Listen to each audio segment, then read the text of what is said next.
Well, here we are, Dan. New podcasting studio. We've gone up in the world. Yeah, we got Literally. Yeah, very literally. We're sitting in an attic. I almost made a joke about how we're in like some very nice real estate in a very expensive part of London, but I don't know what that would be, so I don't have enough information to make that joke. I mean, there's sort of like, it's not bare brickwork, but I can see brickwork. Yeah. Yeah. And there's some beams. There's some beams. There's definitely something leaking. I don't know whether the listener knows this, but Jack likes a good beam. Oh, I love a good beam. I'm not sure I can actually accurately identify beams, but there's definitely some leakage up here. There's definitely at least part of the ceiling that's falling down, but that doesn't matter. We don't look at that. So if it sounds different, is my point. That's why. Yeah. We've moved. Yeah.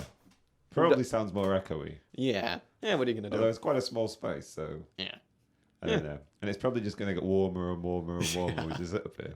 So if our we takes... just collapse at some point. Yeah, and our takes get more and more hallucinatory. Lassalle, wait a minute. He knew what was great. He knew what was good. What I took from this week's reading, Dan, is, and we'll get to what it is here in a bit. Lassalle, I like the way he dresses. I've heard that was he a snappy dresser? I think he was. Yeah. Yeah. And I think I don't know much about Lassalle, but I also know that he once compared himself to, I think, like Martin Luther and maybe Jesus. It was somebody else, but it's like, oh, cool. Okay. Good for you. Okay. And why not? Yeah. Good for him. Yeah.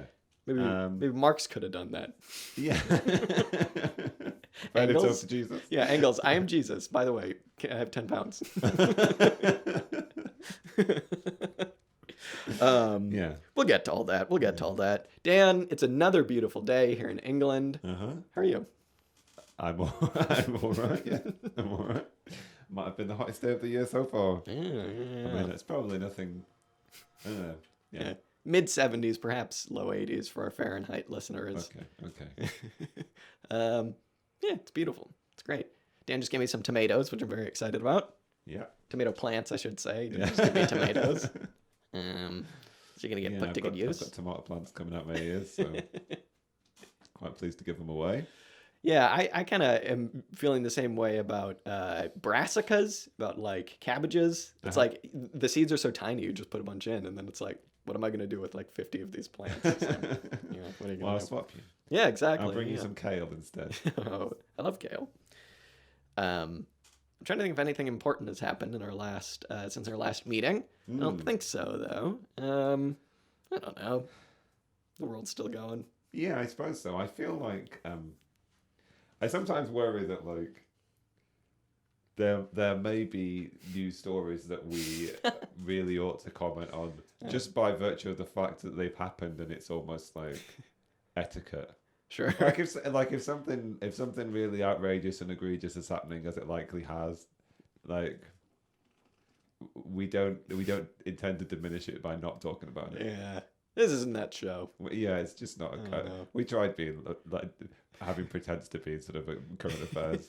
Yeah. Doing a little bit of current affairs chat at the start. We tried that for about 5 episodes, then realized we don't read the news. Yeah. So. We gradually stopped paying any attention. Yeah, I mean, maybe we could follow some other. I don't even know whether I follow any affairs that aren't current. Yeah. I don't know. I did see that Kamala Harris made a speech that presumably the sole point of the speech was to tell immigrants not to come to America, which is like, okay, cool. Thank you very much, Kamala. Thank you for, what are you going to do? America famously founded on anti-immigrant values. I mean, I said that to be sarcastic, but that's true, I guess. So what are you going to do? She's just being true to her brand. Yeah. A history of forced immigration. Yeah, as we learned. Yeah, go back and listen to Philip Fauner episode. I don't know. I got nothing else. Yeah. There was a period of time when I thought about like preparing for these. I know, I thought about that too. Good preparation, just at least have something to say.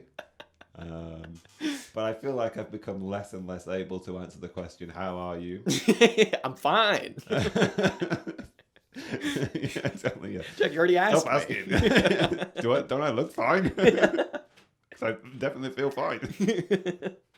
Not only do I pay less and less attention to current affairs, I kind of pay less and less attention to the sort of affairs that happen in my daily life as well. So I'm not really keeping track of my own life enough to report it. Yeah. Getting my vaccine on Friday. Oh, First yeah. one, so Very it's cool. that.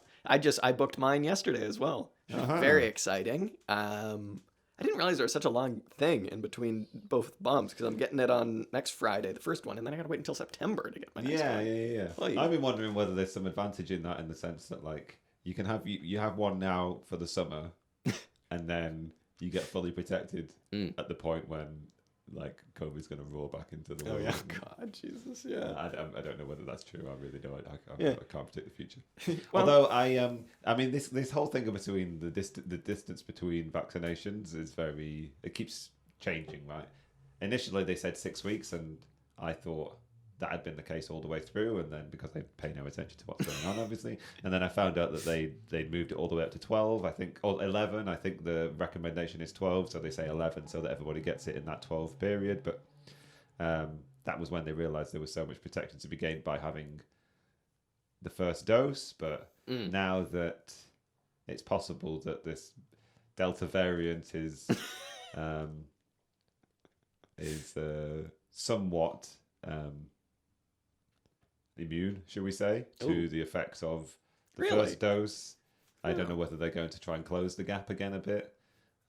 I had heard say that you might be able to rebook it for a closer window, but if you booked yours yesterday and you had to wait 12 weeks, clearly they haven't changed that. Yeah, I guess not. Yeah. I had heard of the Delta variant, and I think that's I don't like the names for the variants. I think they're very silly. Delta variant sounds too cool. It almost sounds like special operations Delta variant. Yeah. I don't know. Yeah. What are you gonna do? One of the variants had to be the beta variant. Beta variant. Because that's why we didn't hear I about think it. that might have been the South African variant. So apologies to our South African listeners for Yeah, the beta variant. creating huh? such a cook variant. No, I'm gonna have to take that out because it's.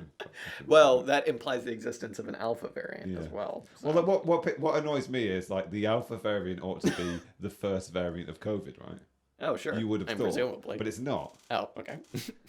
I mean, I think the alpha variant is the one that was discovered in Kent. Oh, really? Yeah. Oh, well, there you go. That makes sense. It's our variant, the Yeah. alpha variant. All right. Yeah, I'm fine with that. I heard that this was old news, but I heard that there's a new type of male, which is the Sigma male. Which I Oh, think that's quite cool. We've discovered a new male. And it's the Sigma male. And apparently it's like head and shoulders beyond the alpha male. okay. So there you go. Yeah. I'm sort of aware of this. This is what happens when we try and talk Typology. about current events. We start talking about Sigma males. I can confirm to the listeners that neither of your faithful hosts are or have any intention of being Sigma males. Wait a minute. You mean the two guys sitting in an attic reading communist theory on a beautiful Gradually sunny day? overheating. Yeah, sweating. They're not Sigma males? All right, Dan. I don't know if I buy that. Two sweaty attic Attic-dwelling, attic sweaty dwelling podcast hosts. Marxist attic, I don't know, goblins. Ugh. Well, Dan, talking of Sigma males, actually talking of beta males, we're going to talk a little bit of Ferdinand Lassalle today, and we're going to talk a little bit of... Talking about Sigma males. Yeah, Sigma males. We're talking a little Karl Marx today. Because ostensibly, Yeah, what do the alphas do? Like, or the Sigmas criticize. do? Yeah, just presume you're right all the time. Yeah, which I think... Yeah, what we've the learned author is Karl here- Marx is one sassy bitch. That is very true. Yeah. Could you fill us in, Dan? What we read this week. We have decided to talk this week about Karl Marx's Karl Marx's critique of the Gotha Program.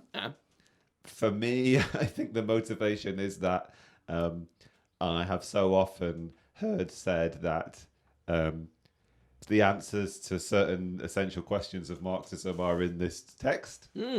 And so I would like to become the kind of person who is able to say, I mean, you've just got to read the critique of the Gotha Program. So now that I've read it, I can safely say one ought read the critique of the Gotha Program. Yeah, and then Google Murray Bookchamp.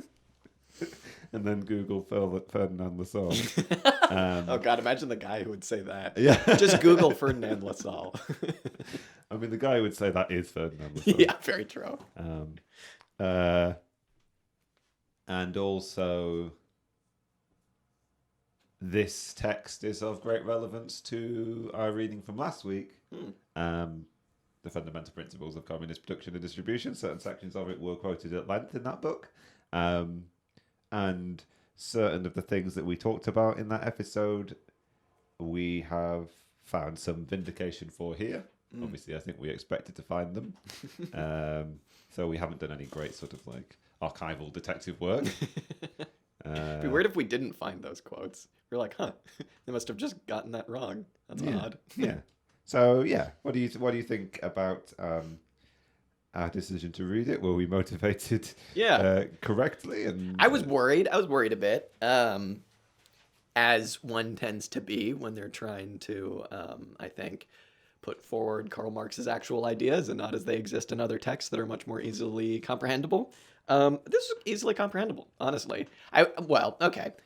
I think maybe we should frame our initial discussion just a bit in saying, like, what's the point of this document? Because, like, to say, if you don't know, the critique of the Gotha Program is exactly that. It's a critique of the Gotha Program, which was put forward by, supposed to be kind of like I'm sure you know definitely a bit more about this than me, the history of it, but just supposed to be kind of like kumbaya, everybody comes together as socialists, and we put aside our differences and put forward one party platform. And that's what Marx is critiquing here. They all came together in a little town called Gotha, so that's why it's called the Gotha Program. And the document that we read, which is Marx's critique, he basically just goes line by line and just rips it to shreds. And when I say, like, why did we read this, I think the first time through, for me at least, the first time through the first part, it seemed a little pedantic, and it seemed a little bit like splitting hairs, and like, okay, you know, we're not trying to form a sect, and these people are actually trying to come together and like put all socialists under one large tent, if you will, and make some stuff happen. What was the point in splitting hairs? But I think I've been convinced on my several reads through that like the points that he was making were incredibly important, and you see the things that he was critiquing still haunt social democracy to this day and socialism. And you can really see why he's splitting hairs, I think, at least to me. Yeah. I mean, sometimes it does feel very, very pedantic, I suppose. And yeah, certainly, if one were to come to this, as I've tried to do in the past, and find declarative statements on certain topics, you do have to do a little bit of parsing to sort of locate said sort of like Marxist definitive statements on certain topics, kind of thing. Yeah. And certain things are referenced in ways which could do with fuller explanation, which you don't really get. Yeah. But at the same time, as we expected it to do, as I suppose as we knew that it did, extending or leading on from our reading last week, it definitely does sort of put to bed the idea that like Marx said nothing about the politics of communism, what a communist society might look like. But yeah, as you were saying, like it's a I think initially it was a letter that he wrote. Oh, sure. The text that he's critiquing was the founding document for the German Social Democrats. It was a unity document or text between, I think, two factions. I don't really know who the Eisenackers were, although I know that my understanding is that Karl Liebknecht was allied with them, and I guess what I'm interpreting this to be as a kind of like Marx wrote this to somebody associated with the Eisenackers as kind of like, I don't know whether we say don't sign up to this, but like you know, like this needs some work. Yeah, I do. I do and then love. In the end, it was adopted largely without much edit, and it was only published by Engels in 1891 when discussion of a new program, what would become the Erfurt program, was happening in Germany, and therefore Engels published this under the new title "Critique of the Gotha Program" as a kind of like contribution to that debate. Yeah, I love the idea of like these people really trying to come together and make something happen, and then them being like, "Oh, let's send this off to Karl Marx to get his okay," and he just rips it to shreds. They're like, "Okay, well, we did our best." I mean, surely by 1875, Karl Marx's temperament must have been known. Yeah. I think of it the other way around. Like, everybody swore to secrecy. Marx was not gain wind of this kind of thing. Who sent it to Marx? Yeah. God damn it. He agreed. Yeah. Well, I mean, maybe, yeah. So I think maybe we should just dive into the first, because, yeah, it is exactly what you say. It's him just going through basically line by line and being like, this is dumb because, this is dumb because. And to, I think, get at the point of like why this feels a little pedantic on your first read through, the first part is really, really good because they basically say that labor is the source of all wealth and culture, and since useful labor is only possible in society and through society, the proceeds of labor belong undiminished with equal right to all members of society. Which, like, that does sound good to me, and it does sound like pretty much Marxist. Like, if I were to hear somebody just saying this at like a pub, I'd be like, oh, that guy's a commie. That sounds pretty good to me. But Marx goes through and like pretty, especially this first sentence, really rips it to shreds. And you eventually see why he's doing that. And I mean, like, for example, when he critiques the bit about labor being the source of all wealth and culture, you can kind of see where he's coming from because he basically says, well, it's not just labor. You can't just say that it's labor because there's also nature. And that's something that we discussed in, forget which section, but it's in the first chapter of Capital, and also we had this very similar discussion when we talked about John Bellamy Foster's Metabolic Rift. And you can really basically just see kind of like how you can extrapolate a theory of ecology from this. But also it is just very practical. Like you can't just go around saying that it's all one thing, it's all this. And I mean, I think a lot of it, I don't know how you feel about this, but I think a lot of it is like Marx saying, okay, you can go around saying this stuff, but if you want to have this be the official party platform, like, you have to get your ducks in a row. And his main point is that these ducks are not in a row here because it's going to get critiqued pretty relentlessly by, people more powerful than Marx, basically. And they're going to go, this doesn't make any sense. Mm-hmm. Yeah, I do wonder whether the concern is like, you're presenting a document, you're presenting your program or your policies in sort of like what feels like a sort of rhetorically appealing manner, but it does not give you good grounds upon which to found actual politics should you be called upon to enact it. And I wonder whether there's a great degree to which his concern is that like you'd be misleading a workers' movement to tell them these were the things that need to be done, kind of thing. Yeah. I mean, there are many sections in this where like he finds the underlying motivations for why you would choose this piece of terminology over that piece of terminology, why you'd be vague in certain areas and less and more clear in others, kind of thing. But you're right to say, yeah, that first section is like straight out of or is it?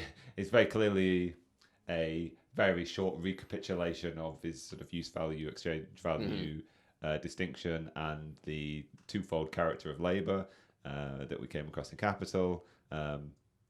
This program was obviously saying that, like, making this declaration that what useful labour creates wealth, which I think this sort of document is kind of like confusing with value. And then suggesting that only that type of useful labor is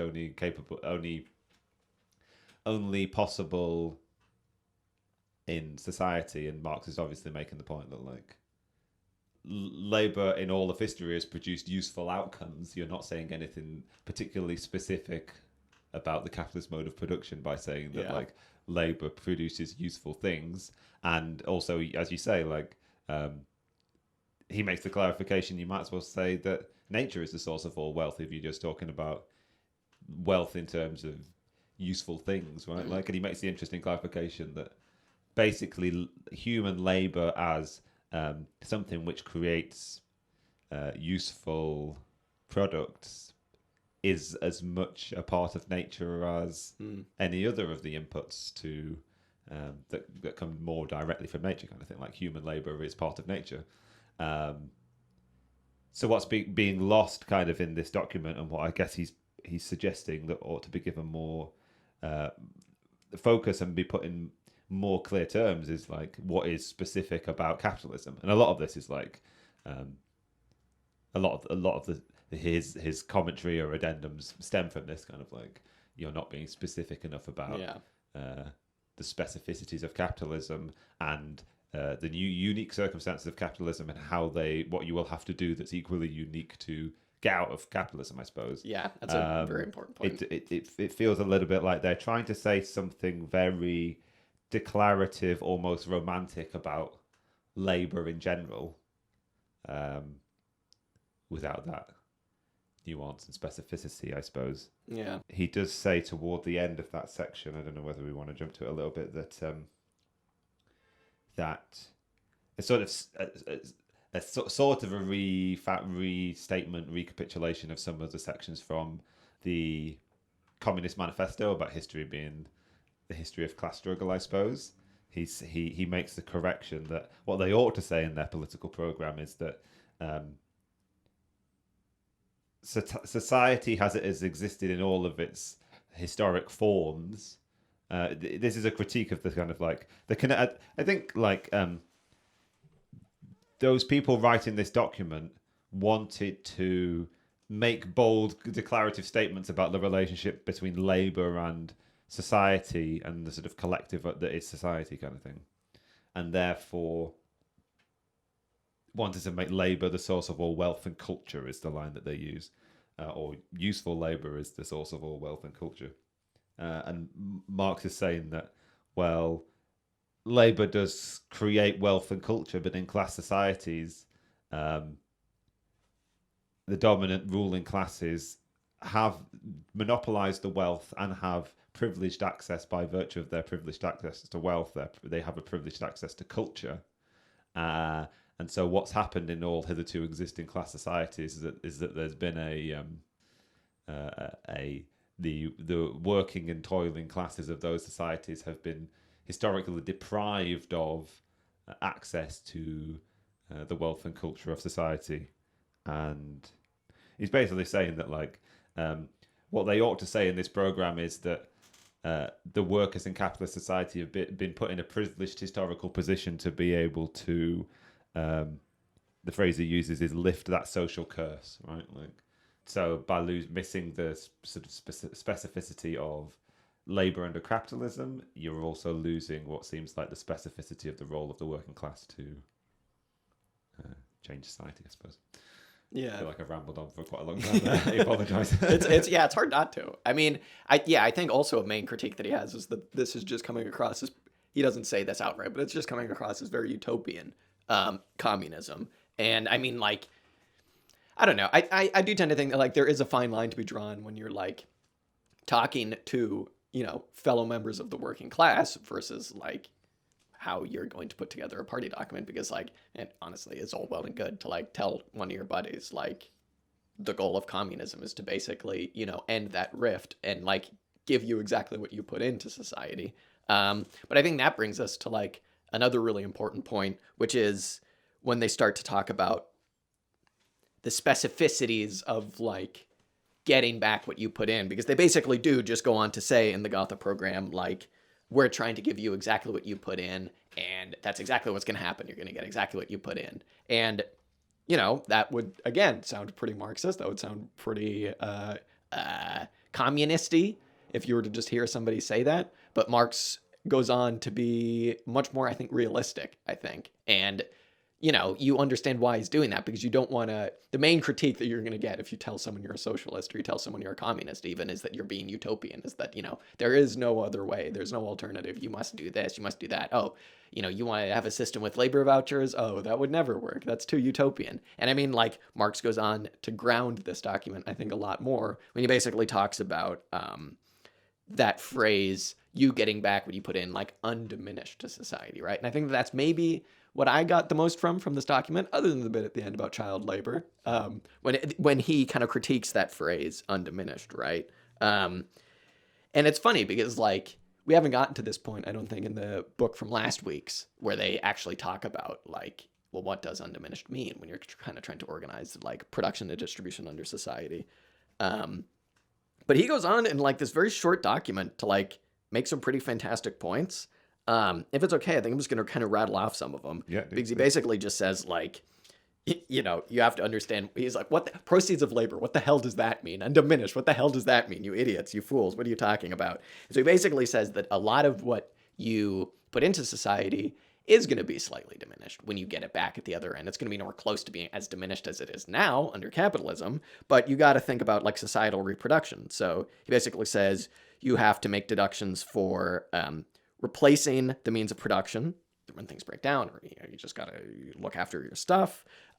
More importantly, I think you have to make deductions for expansions in productive power, because obviously, like, that's also a point of communism, is to reach our full potential. You have to plan for the future. So, like, that's if there's like a tidal wave that destroys your town, or if you think there might be a wildfire, or if things break down, or if, power outages or whatever, you have to plan for all of that.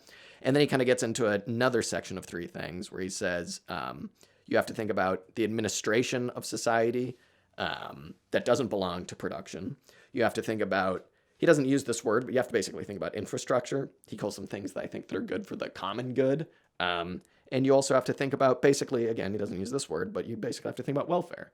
And that gets into a whole nother point about equality, which I think we'll get to in a bit. But yeah, I don't know. I think that when you see Marx do this is kind of one of the reasons that I would like everybody to read this, is because you see that it isn't utopian. And, you kind of get past what might be construed as Marx's pedanticness. You might be like, okay, Marx, you're just splitting hairs here, when he's like, well, what are your proceeds of labor? But it's like, there's a reason he's doing this. Because, again, like I said, the main critique of socialism is that it's utopian. And, it would kind of be crazy, and if not to say just bourgeois, to say that you're going to get exactly what you put in, because that's not what this is about. It's about the working class. It's not about you. But yeah, I think that's what I got most from this document. I really loved his critique of just that word, undiminished. And it's like, oh, yeah, it's perfect. Mm-hmm. I dug it. Clearly he's presenting, or he's like sketching out, or he's at least suggesting that communism will have to be a functioning system. Right? Yeah. Yeah. Imagine that. Yeah. He's almost trying to give communism positive content, I suppose.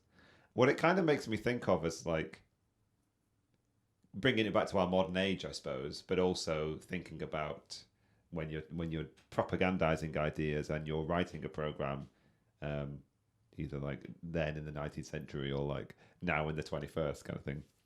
Popularizing of communism quite often today just sort of boils down to sort of like, unless if it's not actually like socialism disguised as sort of like milquetoast social democracy, then it's socialism presented as like almost a straight jump to utopianism kind of thing. It's total abolition of work. It's from each according to their ability to each according to their need kind of thing.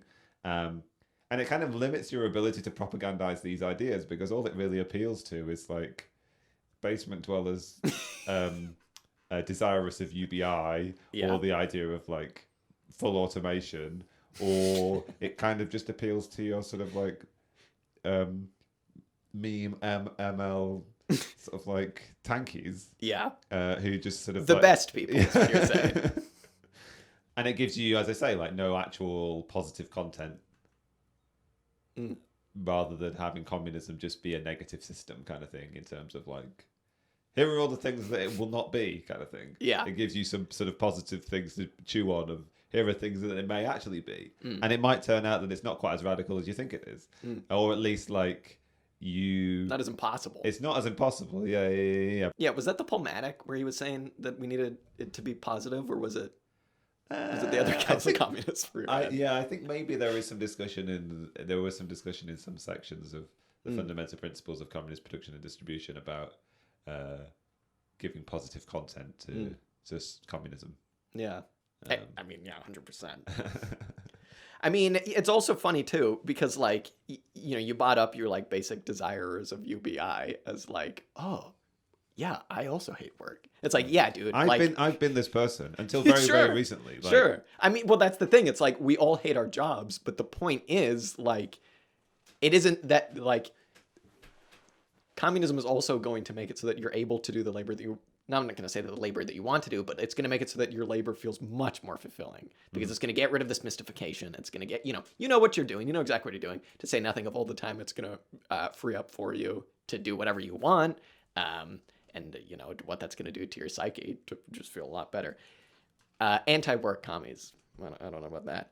Yeah, this is something I'd like to... In future, I've been thinking about it a fair bit, actually, like this distinction between the abolition of work, communism, as opposed to one which... I suppose the argument would be recognizes the almost like inherent aspects to human nature of laboring and creating society kind of thing. Yeah.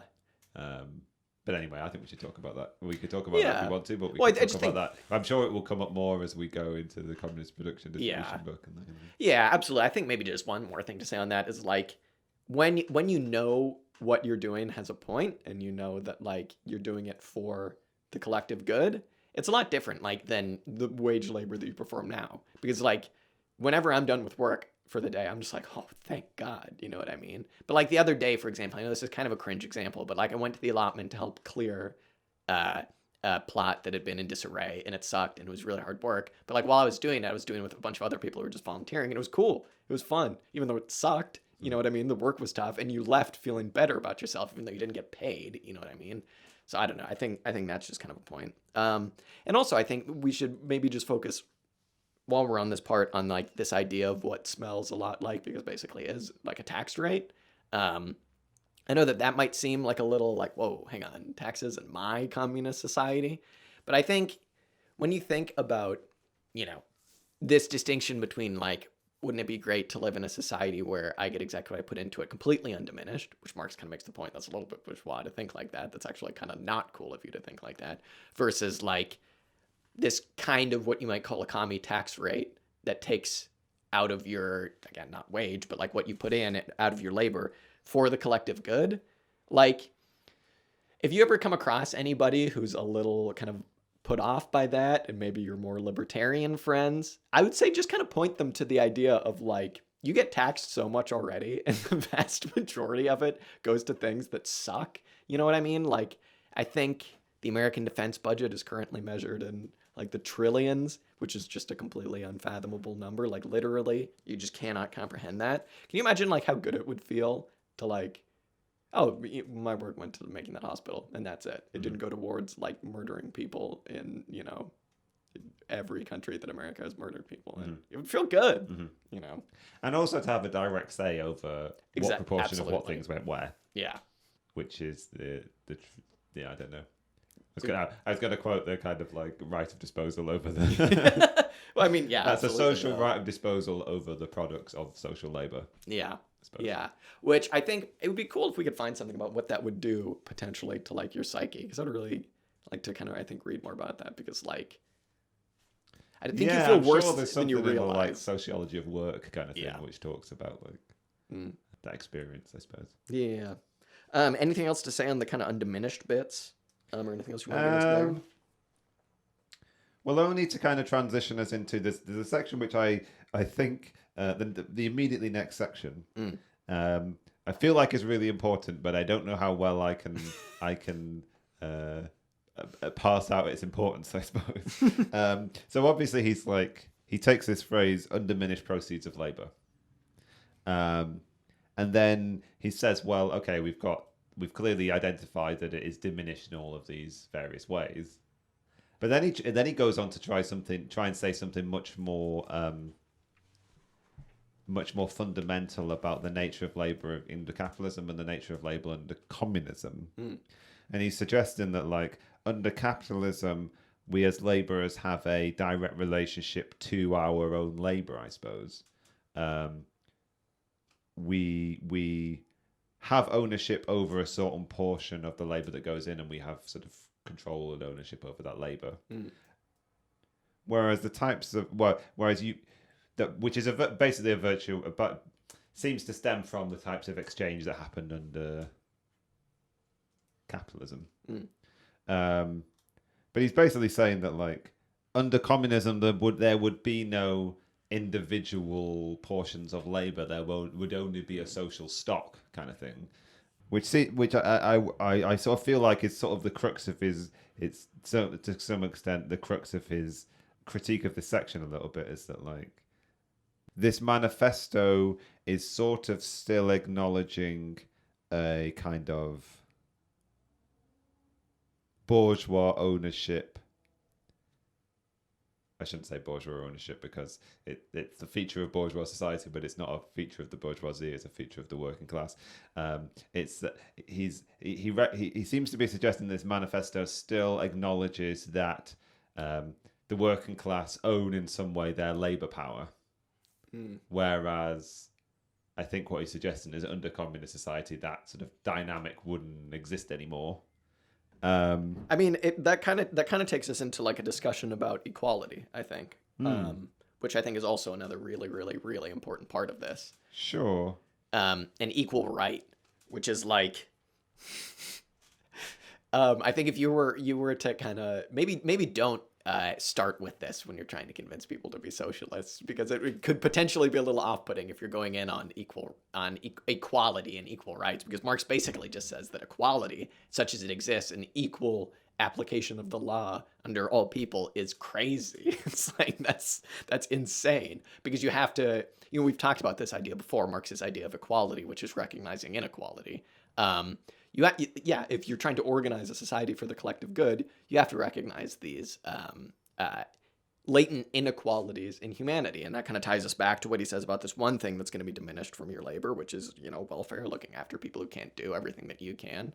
But yeah, I don't know. It's also like, again, it kind of ties us back into this idea of like utopian communism versus the practicality kind of, I think, of Marx, because like, this might kind of transition us into a discussion of the state, but he basically says that like when you're trying to organize these things, again, you have to recognize these inequalities. And he gives the example of like, well, okay, what if you were to give everybody the same thing? Well, one person's married and has a family, one person's single, so they're actually going to wind up being much more rich, right? So it's like recognizing all of these different things. And I think maybe that kind of ties us into like a discussion of how Lassalle views the state a little bit, because like, I don't know, Marx, I think if you take one thing from this view of like, one thing from the Gotha Program about like criticizing these people who wrote the Gotha Program, it is that there's a very different view of the state here. And I think that like the idea of equal right and like how you apply all of those things is maybe like taking a bit of a naive view, much as like their view of the state is, I think, a little bit naive as well. And their view of the state, basically, Marx starts talking about it because he starts talking about how they view cooperatives and how they view, how cooperatives are going to basically like bring about socialism with state aid. And Marx basically uses that as a discussion to talk about the class nature of the state. And that's probably not exactly what's going to happen. The state also has class interests. You kind of can't rely on these in this way. So, I mean, I don't know. I'm kind of talking myself in circles, but it's basically like the connection here is Marx feels like they're being very naive when you say that everybody just needs to be equal and we'll have this equal application of law on all people versus like the state is, going to help us bring about socialism. You get that like the main critique here is that Marx was like, you guys are being perhaps a little bit naive, I think. Ferdinand Lassalle came up quite a lot in the Hal Draper reading that we did in episode 31, but I don't think we actually talked about it very much. He is, in a lot of ways, a socialism from above guy. One of the things that's incredibly laudable about the character of Lassalle was that he was an amazing... This is stuff that I'm kind of getting... that's discussed by Lars Lee in that Lenin Rediscovered book, but... Ferdinand Lassalle was an amazing orator and propagandist, was sort of fundamental to the early building of a workers' party in Germany. Although one of the things that Lars Lee suggests, I think, is that by dying when he did the best thing he possibly could to his brand. Because he died as this sort of incredibly popular sort of like popularizer of these radical ideas. But really, what was the basis of his intention was to build a movement that could put sufficient pressure upon the state such that socialism would be gifted, rather than built by the working class. And so that's why there's lots of references in this to like Bismarck, because Lassalle was very keen to sort of like woo Bismarck in a lot of ways, and that's why there's a lot of sections in this where there's a section in this where Marx is laying into this program for not recognizing the class identity. I mean, the existence of a landowning class and how fundamental they were to the capitalist mode of production, and how sort of like how much they were the class enemy of the working class. But of course, like Lassalle was quite keen to ally with the sort of traditional aristocracy of Germany, and so this is why certain of their potential, the working class's potential animosity towards certain factions or certain elements and factions of German class society were overlooked by this document, I suppose. And as you say, there's a lot of what you would continue to see later on with like the various Bernstein influence forms of revisionism, and with the Fabians in Britain and that kind of thing. Like this belief that the state is somehow neutral, I suppose. Like one of the things they want to do is kind of like free the state. So there's a lot of this document is about like freeing the German state, because it seems to have some faith in the fact that, in the idea anyway, that the state would in some way be some neutral arbiter, I suppose, when Marx is making the point like no, it's a bourgeois state because it exists in bourgeois capitalist society, kind of thing. It can be no other way. Yeah, absolutely. And I think I keep saying this, but like another thing that really clicked for me reading this was like, you always hear about whoever said it, either Marx or Engels, talking about the withering away of the state, and about how much that idea plays into Marx's critique here of this kind of like idea of like a state that'll just be pressured into helping because it's, it wants what's best for the people. I had kind of just always assumed that was just the basic idea of like, we'll take control of the capitalist state and then we'll do socialist things and the capitalist state will just wither away. But Marx is here saying that that's absolutely not the case. This is going to be a state that's bought into being by the working class, and whatever you want to say about like certain branches of the state actually like staying on after a socialist revolution or whatever, and then eventually withering away. Marx's point there isn't so much that like we'll take the state as it is and it will help us out and it'll all be great and we'll all get along and then we'll eventually just get to socialism. His point is that like it kind of comes back to what he said about the kind of like, again, about that undiminished kind of section where he was talking about, what you get is what you put in, but not, it is actually going to be diminished in some way. When he brings up like the admin costs, he's basically saying that like as you work towards higher communism, the state isn't just going to be this capitalist state that withers away. It's that like there's going to be less and less figuring out of what a socialist / communist society needs to be. And so that's what's actually going to wither away. It isn't this, like Lassallean idea of like, the capitalist state will just wither away. No, it's like when he says it's the state, quote unquote, is going to wither away, it's kind of something completely different. And I don't think I hadn't really ever known that before reading this. I had just kind of always assumed perhaps that maybe there was a little bit of Lassalle in me there. I just kind of always assumed that it was going to be the state that we have now, maybe not bringing about socialism, but withering away after a revolution. But it is kind of something completely different and more radical, but also more realistic too. So it's interesting to hear Marx fixate or focus on or talk about briefly something again, another thing that doesn't really get explained very well or very much.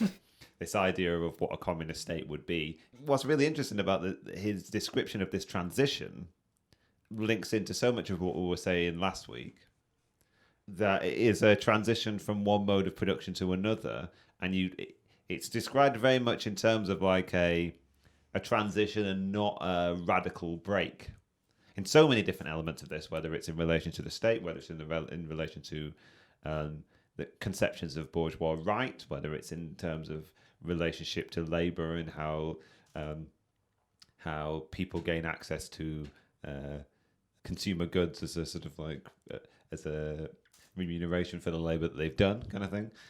In all of these areas, Marx's general conception seems to be that everything will continue to be tainted very much with the lingering remnants of the state from which the new one has emerged, or the mode of production has emerged from an old mode of production, the state has emerged from a previous form of state, and you're not going to radically destroy and lose all of these things immediately. And it's evidenced in what you were just saying about what Marx says in those sort of like when he's rattling off the list of ways in which the proceeds of labor will be diminished by various things. He's talking about a certain proportion of the proceeds of labor will have to go to state administration. A certain portion is going to have to go to building what you described as infrastructure, but it's sort of what he's talking about hospitals and schools and these kind of things. And he's talking about, Marx suggests that gradually, like the portion that goes to administration is going to gradually diminish, and the portion that goes to collective goods, I suppose, is going to grow and grow and grow, kind of thing. So it's just an example of that sort of like gradual transition from one to the next. But I think like what you often get, I don't know what sense you got from reading it, kind of thing. I got the impression that this is quite a long, drawn-out transition, kind of thing. Yeah. Which is very much at odds with. I mean, maybe one day we'll have to read State and Revolution. But I believe the picture that you get of a transition to communism in this is very different to the kind of like the withering away of the state in State and Revolution, which is something that's for Lenin is going to happen quite rapidly, kind of thing. Whereas for Marx, it seems like he's quite happy to describe lower stage communism, and he will give some impressions of what higher stage communism will be, but as a form of political program, I suppose, as a form of programmatic thinking, he's much more keen to transition us to lower stage communism. But the same ways that we were singing the praises of the book last week and what that book is trying to achieve, this likewise is trying to present a fundamentally radical enough break to actually constitute a legitimate change in mode of production, or at least like set in train a change in mode of production, kind of thing. Well, I think that's it too. I think you're hitting it like exactly right, because I think it's going to depend. If we want to get specific, I think it's going to depend on how quickly you can institute the socially average working hour in place of concrete labor and wage labor. Because if you can do that, like suddenly the withering away, quote unquote, of the state doesn't seem so bad, because there are going to be all of these benefits to you just not getting a effing wage. But like, I don't know. I think it would all just depend how quickly you can do that. Yeah. And obviously that's going to be, difficult. Yeah. Marx makes very brief reference to the dictatorship of the proletariat in this. It's in a section when he's critiquing the way this document is conceptualizing the state. The Gotha program seems to be suggesting that you can make sort of like gradual modification to the state and have it be one which is amenable to the type of transition that you're looking to implement as a sort of socialist party. And Marx is saying that there's going to be a radical break in terms of transition of mode of production, but there will also be a radical break with politics, and that radical break in terms of political operation will be represented by the dictatorship of the proletariat. He doesn't talk at great length about what that means. And I'm looking forward to getting to the sections in the fundamental principles of communist production and distribution, where they talk about how the concept of the dictatorship of the proletariat features under their conception of a transition. Because I imagine it's going to have some bearing on what you were just saying about how quickly you can implement that transition, I suppose. What kind of politics and transition of the type of politics that you're going to need to be able to implement or get enough consent for an implementation of a system of production based on labour time. And Also, it's a system of wages based on labor time credits and labor time yeah, tokens or whatever. yeah. I mean, also like this is kind of another point that he makes, but about like whether that will happen in a nation, in a little tiny city, or globally, because like obviously when we talk about like bringing on low communism, as if we say the basis for low communism is bringing on the socially average working hour in place of wage labor, that's a pretty big ask, and but it seems like that's going to have to be global, at least in some sense. I mean, like Marx doesn't bring it up here in one of his like 6 things that makes your wages, or not wages, but your what you get back from society diminished. But I mean, defense is also probably going to have to be one for at least like a little while. But it's also interesting. I don't know. What did you make of the bits where they were talking about like the Gotha program basically just says, I think at one point, I don't want to misquote it, but it basically just says that like this revolution is going to take place within the bounds of the bourgeois state first, and then we'll get to international communism. I mean, what did you make of that? Because that, to me, like I think I just didn't really understand what Marx was saying, because that was the most like maybe splitting hairs thing. Because obviously I understand that Marx is saying that like like just by virtue of capitalist production being so international and being especially the German market, he was like, oh my god, you guys, like the German market is like right now one of the most international things, so intertwined with everybody else's markets and whatnot. But yeah, I don't know. I don't think I really kind of understood the difference that he was saying. I mean, I think because he kind of, doesn't he just say that like, yeah, it's going to take place kind of within these borders if it has to, but it's also like, if we want a successful revolution, it has to be international. I think that's basically just what he was saying. Yeah, I got the impression what he was saying was he thought they were in some ways limiting the scope of what their aspirations were. Like to recognize that you are attempting to act politically within the boundaries of a certain polity. I guess that I'm just riffing, I suppose. I guess that has a bearing on what you're able to do. But yeah, you're quite right to say. I mean, I have nothing more to add than what you just said, really. That capitalism is a global system, and I suppose you have to factor that into account. But also, like, I guess you have to think about how your political actions will have consequences within a chain of supply that extends beyond your borders as well, kind of thing. Like,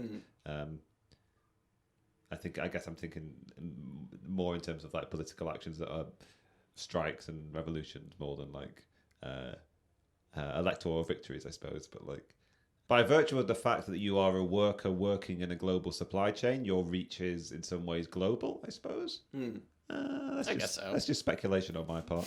I don't really know. I mean, yeah, or it might just be the practicality of like, yeah, okay, good luck. You know what I mean? Like if this just happens in Germany, like, okay, yeah. Yeah, I mean, there are certain things that have never sat particularly well with me. Certain sort of truisms kind of thing. One is the sense that socialism or communism is only possible when capitalism gets to a certain advances to a certain point where it's developed the productive apparatuses enough, kind of thing. Which is a very kind of like technological determinist way of looking at social change, right? I mean, it's also accelerationist. Almost. Yeah. And what's nice about the text, the fundamental principles of communist production and distribution, and in some ways what's being presented in this as well, is you get the sense that you could implement a socialist or communist, the beginnings of a transition to socialism or communism at any point in history. Yeah. Well, I guess in the history of capitalism, I guess the achievement of capitalism, as we heard about in last week's reading, was kind of just that it's socialized production kind of thing. But beyond that point, it doesn't actually have to develop the technology to any particular point, I don't believe. Yeah. And at the same and as an extension of that, what were we just talking about? I talk for too long and then I forget what the other point was going to be. Go on, say what you were going to say. Well, yeah. I mean, I think all I was going to say was just that, like, we brought this up in a really early episode, but, like, we can't believe exactly what you're saying, because it's like, if we believe that we've had the productive power to, like, make a good life for everybody on the planet for, like, an extremely long time, then that doesn't really hold that we need to wait for the productive powers, I think, to really get to a certain point. And also, like, what was I gonna say? It's the heat is getting to us. It's the goddamn heat. It is hot in here, and there's no draft. I remember what I was going to say. Well, then I'll remember what I was going to say, so you go. So I was saying that I felt uncomfortable with the idea that socialism or communism couldn't happen at any point in the history of capitalist society. But the other thing that's never sat very well with me is this idea that you have to transition globally. Yeah. I mean, capitalism started in a small location and then expanded. Now there are differences between capitalism and communism necessarily. It's not necessarily the case that communism is going to be able to outcompete capitalism in the way that capitalism was able to outcompete feudalism. And you certainly need to be able to have a sufficiently large, to capture in your socialist society a sufficiently large and varied number of types of production, I suppose, to be able to meet all the social needs of the people living in your society. But I don't know whether that needs to be global, whether that needs to be continent-wide, whether you could institute a sort of, you could have a national economy that could be communist. And I guess the question is, like, how is capitalism going to react to that, and whether it would quash it before it's able to grow. But I don't know what. Yeah, I don't know whether anything you were saying before implied or was contrary to that idea that it has to be, communism has to be instigated globally, kind of thing. I mean, yeah, I guess that's I've always the idea of socialism in one country has certain triggers certain people on an ideological level, kind of thing. Yeah. But I don't know whether it's an impossibility. It's something that'd be worth thinking about in the future, I suppose. Well, I think you're kind of leading towards a really good point, which is, like, if we look at any change in the mode of production, like, point to one that's been planned. You know what I mean? Because, like, if we go back to the Ellen Meekson's Wood, it's that point in the episode. It's like, it was very clearly not planned. In fact, it was the opposite. They didn't want this to happen. It was just trying to maintain the status quo to a certain extent. So, I mean, like, I don't know if the idea of, like, a communist revolution needing to be global necessarily follows that, like, it has to be planned. But it certainly seems like it does. And I don't know. I think some serious thinking needs to be done about how these freaks, these capitalists, could potentially... Well, now I'm going to sound like a socialism from above guy, but it's like, how can we as a society, like, if we're using the model of, like, the Ellen Meekson's Wood transition to capitalism as a guide, like, how can we make it so that our social relations change so that we're able to get to this point of, like, instituting the socially average working hour? Maybe Elon Musk will just do it. Yeah. Oh, yeah. It's the AI, right? Like Grimes and Array AI. Grimes! And XAE, or whatever his name is. Oh, dear. Oh, wait, who was that? Pop culture, folks. Yeah. Well, should we talk about the most important bit? What's the most important bit? Are you going to tell me about child labour? Yes. Well, I think there's a legitimately important bit that we've kind of glossed over. Oh, okay. I've made some reference to this this sense in which communism will emerge from the womb of the old society, kind of thing. And then he goes on to say, well, like, there is a direct endorsement of labour tokens as a potential way to which is worthy of mentioning only in the sense of, like, that's how it correlates. That's part of this that's being drawn on so heavily in last week's reading is, like, this tacit endorsement of labour tokens as a potential way of easing this transition. And it's worth reiterating that Marx is putting that forward as a kind of, like, this is kind of like wages, but it's not the same kind of thing. And then there are, similarly, he endorses this idea that came from Engels last week, where he's talking about giving, I'm just going to keep using the word remunerating people for the labour with a token that entitles them to the same amount of social product, the same portion of the social labour as their individual contribution in labour represents, kind of thing. And then he says, here obviously the same principle prevails as that which regulates the exchange of commodities, as far as this is exchange of equal values. So basically, like, under capitalist society, you are comparing commodities based upon some vague representation of the value in which they contain. And under this new mode of production, what he's saying is that you're getting something very almost analogous to that, right? But it's, as we were saying last week, it's a direct representation of your labor token is a direct representation of a certain quantity of labor, and it buys you a sort of a unmystified and known quantity of social product kind of thing. So like you're overcoming this level of mystification that exists in capitalist society, and it's becoming unmystified in this transition. So all I really wanted to highlight was the fact that here Marx is corroborating something that we came across last week, that the transition to a labor token system is very similar and would be recognizable to somebody raised under capitalism. It doesn't necessitate some kind of like fundamental change in how human beings imagine their relationship to the world, right? But it also is sufficiently radical enough to constitute and represent a change in the mode of production, I suppose. Yeah. Yeah, maybe it's fair to say that it breeds that kind of idea in your mind. It doesn't like actually like force a like massive reconceptualizing of the world, but as you kind of go on and as you kind of like live in it for longer and longer, it does kind of breed a reconceptualization of the world. Yeah. Anyway, should we talk about child labor? My God, that's all I want to talk about. I did wonder what you thought about this bit. I was skimming it very quickly. What does it say? That if you're going to say you need to abolish child labour, you need to say when it is that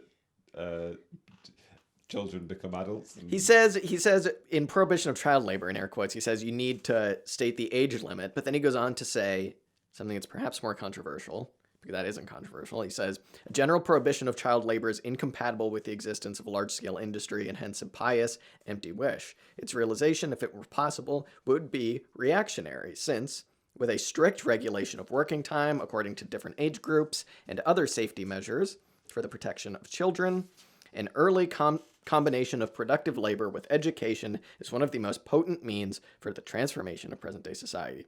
I feel like if he was critiquing the paragraph that he just wrote, he would also probably be like, what the hell does other safety measures mean? Because, like, obviously, he's writing this in a time when in, like, you know, New York, they have like kids work in factories because they're just tiny enough to get in the machines and the kid gets his arm ripped off. So that's obviously not what Marx means when he says, but what about we do a little bit of child labor just as a treat? I think the most important bit is right at the end there, where he basically says that you need to combine productive labor with education if you really want to have society be transformed.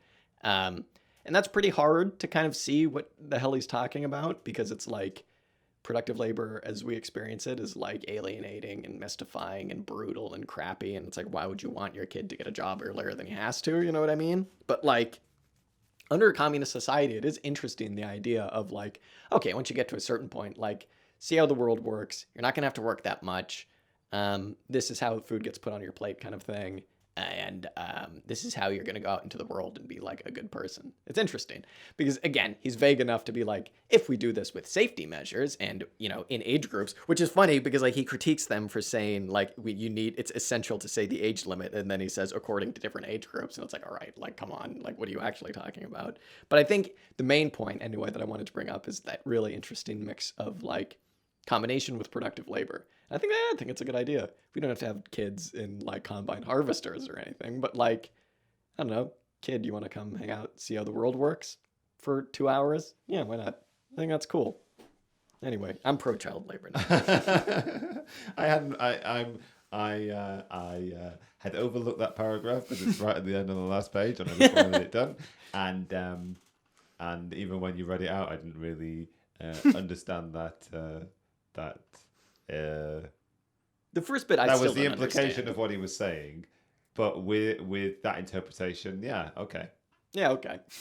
Why not? I don't really know what he means. But it does like I guess the distinction that we have now between like the world of training and education and the world of work is like this sort of like presented as this big divide, you know? Yeah, absolutely. We are trained to make ourselves employable, I suppose. We are educated to increase the value of our labor the amount that we can gain in wages when we sell our labor. Whereas if you didn't exist in a society where people were interested in increasing the value of their labor to a capitalist, how would you go about sort of like mediating that introduction to labor and also introducing children to how social labor system worked? It raises some interesting questions. It does. I've never really thought about. Yeah. Go back and listen to our Althusser episode where we listened to Althusser take a bong rip and be like, guys, have you ever noticed that the 8-hour school days, the same thing, the 8-hour working day? Yeah, I don't know. I think that's perhaps Marx being too big brain for his own good, because it's like, holy shit, what would that look like? When you're fulfilled by your labor, yeah, you probably would want to like introduce like younger people to it more. Because again, it's exactly what you're saying. The school day or whatever wouldn't just be learn how to sit in an office for 8 hours a day. Yeah, good stuff. I also like the last point, which is he critiques where they say we need an effective liability law. And he just says it should be stated what you mean by effective liability law. It's just like, all right, yeah, another bit He of wasn't shade. really didn't want to put any effort into that one. Yeah, he's like, come on, come on, guys. Yeah, I don't know. I think maybe just to kind of like wrap it up, perhaps, is just like to really maybe go back on the importance of a document like this. Because again, like you and I were just talking about this before we started recording, aka normal life. You see shades of this kind of not helpful, non-specific thinking in socialism today. And just to be very brief, if everyone had just listened to Marx, it might have turned out differently by now. But yeah, what could be seen as a pedantic critique, you really see the value in like why he's doing this. Yeah, I'm gradually coming to the opinion that nobody but Marx was a Marxist. That would make sense syntactically. Did any of Marx's? I've always wondered. I know Marx had kids. Did any of his relatives, are they still alive? Yeah, you don't hear them popping up, do you? Yeah, you don't. Not as much as you hear like I don't know, like some sort of Did he just nobility. have daughters? He had daughters, didn't he? So I mean, Yeah. like, then, I think then at least the name will have disappeared. Yeah, but you'd expect someone to be like, my name's Bob Smith, sure, Oh, yeah. but my great grandpa, that was Karl Marx. Uh-huh. I don't know, maybe not. You'd think. Could be me. Well, not me. Yeah. Well, one day everybody will be related to Karl Marx. Exactly. And on that day, we will have communism. That's high communism. Yeah, I enjoyed this a lot. And I don't know. I hesitate to say everybody just go read it. You should go read it. Everybody go read it. But like, if you were to just point someone towards this who kind of doesn't really know what they're talking about when it comes to socialism, it wouldn't be helpful, I don't think. So I think maybe prime people before you do, and then get them to read this. Yeah. Have them read the fundamental principles of communist production and distribution. Yeah, exactly. Have them listen to our show. Have them just be, their brain be rotted, and then read this. Yeah, or just like spend a year like spamming mum with like Stalinoid mustache meme. I don't know. Fully automated communism now. Yeah, exactly. Yeah. Falk. Fully automated. Yeah, Falk. Isn't Falk also a revolutionary group in South America? It could be. The FARC. FARC. Yeah, FARC. Yeah, we're in Colombia? Colombia, I think. Yeah. FARC, Falk. It's all the same to me, folks. All right. It's so hot in here. Yeah. I'm sweating. Anything else to say on Karl Marx's critique of the Gotha Program? I feel like we should be doing something because it's like, wow, we actually read some Marx for an episode. But yeah, it was good. Oh yeah, for an actual episode, we read some actual Marx. Yeah. It was good. It's good. I'm very glad. Yeah. Yeah. Maybe back to some fundamental principles next week. Yes. Get to that. That book rocks so much. Yeah, I don't know. And if there's nothing else, my name's been Jack. I'm gonna go have a nice cool drink of water. Yeah, my name's been Dan, and I'm going to join him. And this has been Auxiliary Statements. We'll see you suckers next time. Thanks for listening, bye.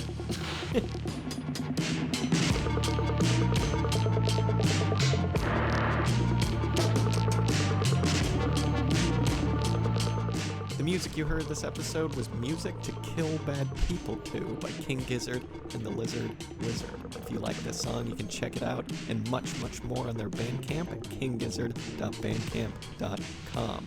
Be sure and follow us up on Instagram, Twitter, and Facebook. And if you like what you heard, be sure and tune in next week for some more commie discussion. Till next time.